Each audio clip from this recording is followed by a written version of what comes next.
Hi అండి అందరికీ. Welcome back to my channel. ఇప్పుడు జనరల్‌గా నాన్ వెజ్ మానేసిన వాళ్ళకి బి12 ఈ లోపం అనేది చాలా వస్తుంది కదా! దీనికోసం ఎన్నో ట్రైలేస్తుంటారు. కానీ మనం ఇంట్లోనే ఈజీగా అలాగే సమ్మర్‌లో వెరీ టేస్టీగా, స్ట్రాంగ్‌గా ఉండేలాగా బి12 ఇంకా పెరిగేలా మనం పెరుగు చట్నీ చేద్దాం. ఇందులో ఉన్న న్యూట్రిషన్స్ మన హెల్త్‌కి చాలా బెనిఫిట్స్‌నిస్తాయి. అలాగే బి12 లోపం ఉన్న వాళ్ళకి ఇది చాలా మంచి రెసిపీ అని చెప్పొచ్చు. దీన్ని మార్నింగ్ చేసుకొని ఈవినింగ్ తీసుకుంటే బి12 అనేది ఇంకా డబుల్ అవుతుంది. అలాగే మార్నింగ్ తినాలనుకునే వాళ్ళకి నైటే ప్రిపేర్ చేసి పెట్టుకుంటే ఈ మార్నింగ్ బ్రేక్‌ఫాస్ట్ లాగా రైస్‌లో తినేయొచ్చు. ఈ సమ్మర్‌కి ఇంత మంచి టేస్టీ రెసిపీ, ఇంత మంచి బెనిఫిట్స్ ఉన్న రెసిపీ ఏది లేదని గూడా చెప్పొచ్చు. అంత మంచి రెసిపీ ఇది. ఈ పెరుగు చట్నీ. అలాగే చాలా స్ట్రాంగ్‌నిస్తది. ఆ డే అంతా చాలా హెల్తీగా ఉంటాము.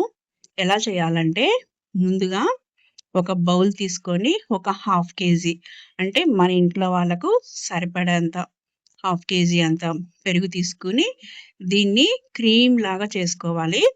మన ఇంట్లో విస్కర్ ఉంటే విస్కర్‌తో చేసేసుకోవచ్చు. లేకపోతే మనకు మిక్సీలో ఒక 2, 3 సెకండ్స్ అలా పల్స్ ఇచ్చినా కానీ ఇది క్రీమీ స్ట్రక్చర్ వచ్చేస్తది.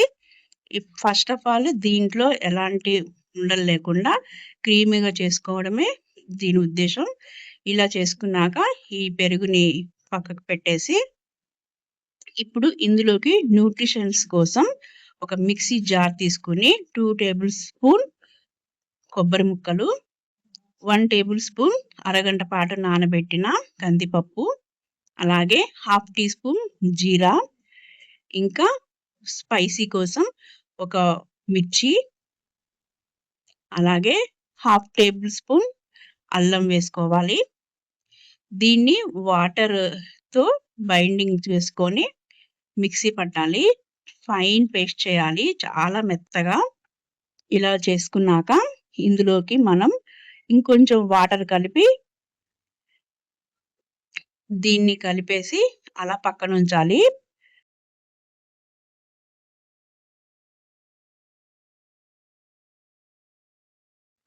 ఇలా కలిపాక ఇంకా వాటర్ పడతాయి. నెక్స్ట్ టైమ్ మనం కలుపుదాము. దీన్ని పక్కనుంచి ఇప్పుడు స్టవ్ పైన ఒక బాండీ పెట్టి 1 టేబుల్ స్పూన్ ఆయిల్ వేసి 1 స్పూన్ ఆవాలు, 1 స్పూన్ మినపగుళ్ళు, ఒక్క ఎండుమిర్చి వేయాలి. నెక్స్ట్ పావు టీ స్పూన్ ఇంగువ వేసుకోవాలి. ఇవన్నీ వేగాక ఇప్పుడు మనం మిక్సీ పట్టుకున్న ఈ న్యూట్రిషన్ మిక్చర్‌ని వేసేయాలి.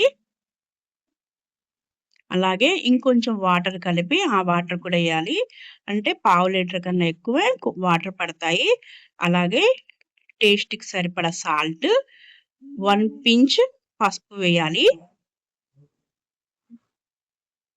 వీటన్నిటిని కలిపి బాయిలింగ్ పాయింట్‌కొచ్చాక సిమ్‌లో పెట్టేసి ఇప్పుడు మంచి అరోమా కోసం కరివేపాకు వేసుకోవాలి.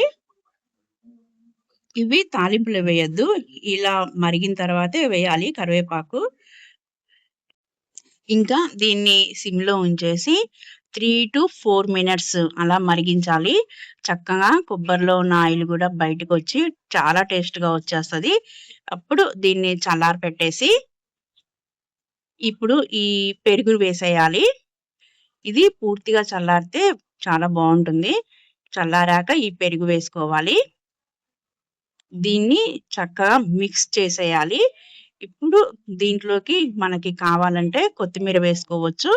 అప్పటికప్పుడు తినేలాగా అయితే కొత్తిమీర వేసుకోవాలి. లేదంటే ఈవినింగ్ గానీ, మార్నింగ్ గానీ తినాలనుకుంటే అప్పటికప్పుడు వేసుకుంటే ఇంకా చాలా బావుంటుంది. సో, ఇలా రెడీ చేసి పెట్టుకొని మనం ఈవినింగ్ లేపోతే మార్నింగ్ తీసుకుంటే చాలా హెల్త్ బెనిఫిట్స్‌నొస్తాయి. అలాగే చాలా స్ట్రాంగ్‌గా ఉంటాము. బి12 లోపం అనేది ఎప్పటికీ ఉండదు.